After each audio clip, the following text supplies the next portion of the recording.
Bueno, sé que nuestros oyentes ya están esperando este momento para recibir la lección de historia de Héctor Manrique. Comienza No me vengas con historia, este espacio de la radio en el que Héctor nos cuenta historias curiosas de los temas que normalmente hemos dado en el colegio, en el instituto, pero de una forma peculiar. Muy buenas tardes, Héctor, bienvenido. Hola, buenas tardes, Rosario. Encantado de estar de nuevo con vosotros, con todos los oyentes y contigo en especial. Bueno, pues encantada también de tenerte por aquí. El último programa tratamos la vida de alguno de los Borbones. ¿Qué vamos a aprender hoy? Pues hoy vuelvo otra vez a cambiar de tema completamente y con respecto a los anteriores que he tratado en el programa, voy a hablar de un tema que sí que está relacionado con la historia y con el arte, como veremos, como son la historia de los museos y cómo funcionan los museos. El porqué del afán de coleccionar objetos de obras de arte, cómo guardarlos, en qué espacios, y también es interesante por la polémica que se ha levantado recientemente por el Ministerio de Cultura de España sobre el hecho de devolver determinados objetos a los países y lugares de procedencia como modo de resolver algún tipo de deuda histórica entre los museos de estos países que fueron imperialistas con las culturas de aquellos países que fueron afectados por este periodo, como ya traté en su momento, que fue el hecho del imperialismo. Los museos son lugares que por definición tienen tres funciones fundamentales y básicas que deben de cumplir todos. Tienen que conservar los bienes que poseen, tienen que investigar sobre esos bienes, sobre esos fondos, y tienen que darlos a conocer para realizar una labor educativa. Pero vamos a empezar ya hablando del tema de un poco de historia, la historia de los museos. ¿De dónde vienen los museos? Vale, bueno, pues estupendo, Héctor. Tú nos dirás de dónde vienen. Lo primero, ¿de dónde viene la palabra museo? La palabra museo viene de la palabra griega museion, que significa templo de las musas. Y el más importante o el primero que estaba en la ciudad de Alejandría, en Egipto. La idea del coleccionismo es muy antigua. Básicamente empezó como lugares en templos o palacios donde los dirigentes del lugar exhibían los trofeos de guerra o regalos que realizaban los territorios que pagaban tributo al rey o al emperador del momento. Por ejemplo, el palacio del rey Nabucodonosor II, en Babilonia, era llamado el Gabinete de las Maravillas. Y estaba lleno de objetos, productos de los botines de guerra, en el siglo VII antes de Cristo. Y en Alejandría, la que he mencionado, era un recinto similar que estaba junto a la famosa biblioteca de la misma ciudad, en los siglos IV y III antes de Cristo. En este lugar se unían todas las ramas del saber, poetas, artistas, sabios, filósofos, en torno a laboratorios, zoológicos, jardines botánicos, etcétera. Todo fue destruido sobre el siglo IV, V, y la visión debido a la visión fundamentalista, primero del cristianismo y luego del Islam. También hubo colecciones entre griegos y romanos en torno a los templos de los primeros y los palacios imperiales romanos. Y lo más importante que se puede destacar es que muchos lugares de este tipo podían ser visitados por los ciudadanos. Es decir, que eran espacios públicos. Así es, eran accesibles para todos, pero eso cambió en la Edad Media, donde la sociedad vivía en el campo y no en la ciudad, y además era mucho más inculta. Los únicos lugares en los que se conservaba el saber eran los monasterios e iglesias, que se van a convertir en el centro público, ahí sí, donde se va a educar al pueblo en la religión. También se puede destacar el tiempo, por ejemplo, de las cruzadas, en los siglos XII y XIII, donde se trajeron, por no decir se robaron, muchos objetos valiosos de Oriente Medio y se trajeron en Europa. Así, por ejemplo, los cruzados saquearon Constantinopla en 1204 y arramblaron con todo lo que pudieron, pero con toda la ciudad, y se lo trajeron todo a Venecia, por ejemplo. Pero era por lucro, por riqueza, más que por un interés cultural, evidentemente. ¿Y cuándo viene la idea de museo tal como lo conocemos actualmente? Empieza más bien en el humanismo y en el Renacimiento, en los siglos XIII y XIV en Italia, con la llegada de la burguesía al poder, de las ricas ciudades como Florencia, Pisa, Siena, Bolonia o la propia Roma de los papas. Las familias ricas como los Medici, los Borghese, los Ludovici, Farnesio, son cultos y buscan el deleite por la belleza y lo pintoresco o lo curioso. Se convierten en mecenas de las artes y protegen y contratan artistas para que enriquezcan sus colecciones. Es cuando se construye, por ejemplo, el Palacio Uffizi en Florencia, el Palacio de los Oficios, para albergar un museo, que será el primero de este tipo. Con el descubrimiento, por ejemplo, de América, se crean colecciones zoológicas, botánicas, porque vienen muchísimos productos nuevos y muchísimas especies desconocidas, y empiezan a diferenciarse las colecciones procedentes de la naturaleza, las naturalia, que se llaman, de las obras realizadas por el ser humano, las artificia. Empieza la arqueología e incluso la egiptología. Europa se llena de objetos curiosos y raros procedentes de todo el mundo. Esto ya sí que va sonando a un museo de verdad, ¿no? Ya casi. Es el salto que va entre la Edad Media y la Edad Moderna. Jardines botánicos, colecciones reales de obras de arte, artilugios y artefactos como relojes, por ejemplo. En Centro Europa se hacen populares en las cortes 3 tipos de museos. La Cámara de las Maravillas, que tiene objetos artificiales, los artificia, el Gabinete de Curiosidades de la Naturaleza, las Naturalia, y el Gabinete de las Artes, las pinturas y todas las obras de arte. Y las reyes, universidades, nobles, burgueses, todos quieren tener sus propias colecciones a partir del siglo XVI. Y de esta tipología saldrán las 3 más importantes a día de hoy, que es el Museo de Arte, el Museo de Ciencias Naturales y los museos arqueológicos.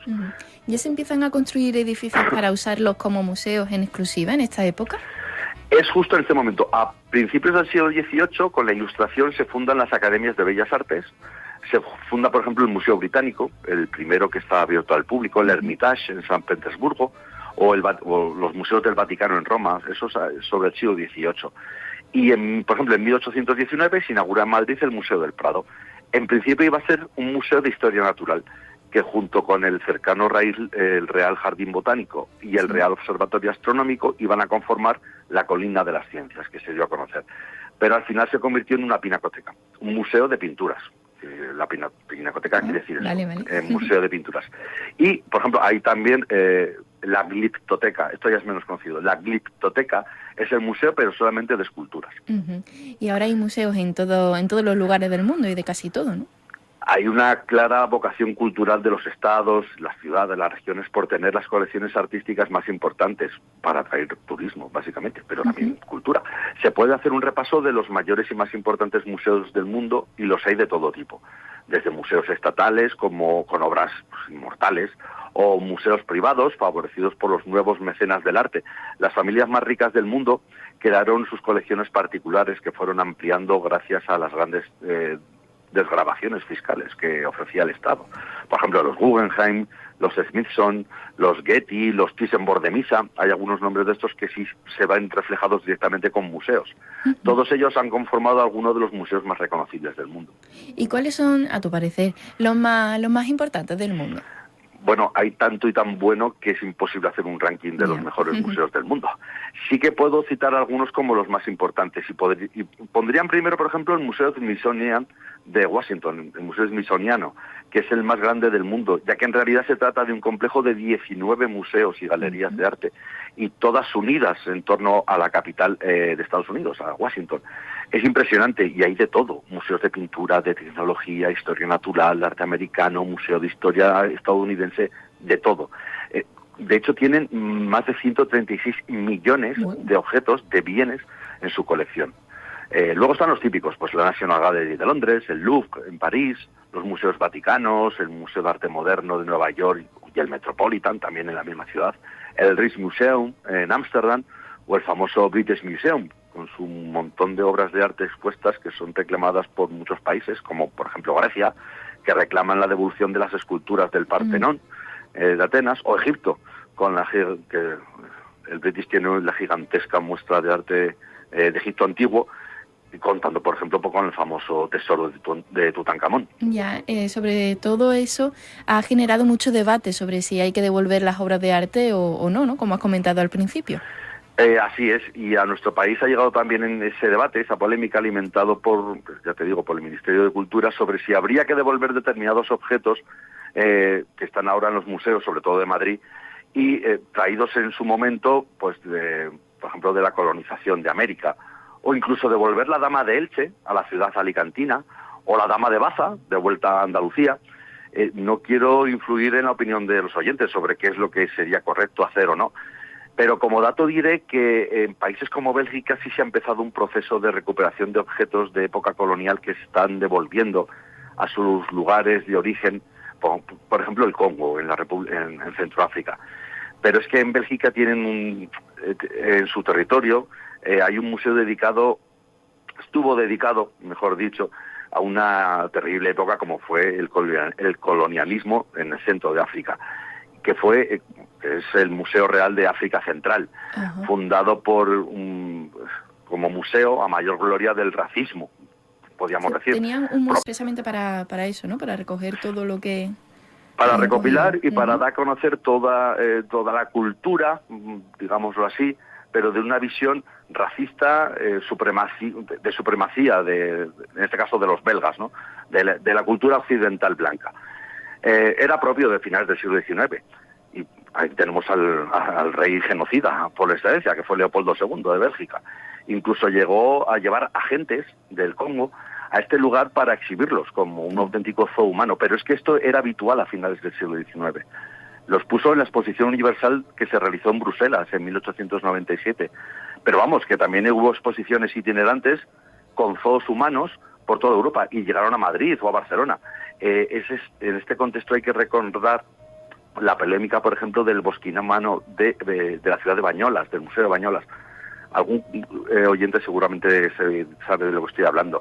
Se trataba de una persona, de un bosquimano africano, disecado y expuesto como un objeto más. Bueno, qué barbaridad. ¿Y ese museo belga existe todavía? Sí, existe todavía en la ciudad de Tervuren, creo que se llama, pero ahora se dedica, en cierto modo, a expiar su pasado, sobre todo con exposiciones y ciclos sobre la calamidad que supuso el imperialismo para la región del centro de África. Se ha convertido un poco, pues como en el Museo de la Lucha contra el Racismo. Le han dado un poco la vuelta, ¿no? Exactamente. ¿Y qué otros museos destacarías? Pues para hablar de los museos de nuestra tierra empezaría, pues por ejemplo, con el Museo de la Cal de Morón, claro, en las Caleras de la Sierra, que realiza una labor de difusión, que esa es una de las partes fundamentales de los museos, difundir lo que tienen sus bienes. Pues por ejemplo, en este caso, sobre el uso del producto de la arquitectura típica, como es la cal, que en gran parte de Andalucía, cómo se elabora, de manera artesanal, cómo se sigue empleando a día de hoy, para rehabilitación de fachadas, se muestran, se enseña a los colegios de la zona, en fin. Luego hay que hablar de otros museos importantes, por ejemplo, en la ciudad de Sevilla, el Museo de Bellas Artes, el Museo de Arte Contemporáneo, el CAC, de la isla de la Cartuja, el de Carruajes, el Museo de la Tauromaquia en la Maestranza, incluso pues el museo más pequeño del mundo. ¿Cómo que el museo más pequeño del mundo? Sí, a modo de broma, hay una hornacina en la calle San Luis de Sevilla, enfrente del centro deportivo de la misma calle. Se trata de una pequeña ventanita con una representación artística en su interior del artista, creo que se llama Patricio Hidalgo Morón, creo que se llama. Sí. En fin, en Barcelona dicen que no, que está en su ciudad, y es lo mismo, una ventanita en una pared, ¿vale? En fin, el museo más pequeño del mundo. En Málaga, pues hay museos magníficos, el Picasso, el Carmen Thyssen, el Museo de Málaga, en Jaén el Museo de Arte Ibero, la colección de la Alhambra de Granada y muchos más. El Museo del Aceite en Úbeda, el del Atún en Barbate, el Arqueológico de Sevilla, el Etnográfico y Artesanía de Valverde del Camino, el del Jamón de Aracena. Prácticamente cada municipio importante de Andalucía tiene su museo. Pues yo invito, por supuesto, que cada vez que alguien visite estos lugares, que los visiten, que vayan a los museos y disfruten de ellos. Pues bueno, sí. Ya está aquí. La verdad es que sí, me ha encantado este capítulo, y también pues saludamos de manera especial a Patricio Hidalgo Morón, que tiene una obra maravillosa de la Puebla de Cazalla, de un pueblo de aquí al lado, y me ha gustado que hagas también pues esa referencia a ese museo más pequeño del mundo que tenemos en Sevilla, no digan lo que digan. Por supuesto que sí, aquí está. Pues muchísimas gracias, Héctor, y nos escuchamos la semana que viene. A ti un saludo, Rosario. Un saludo.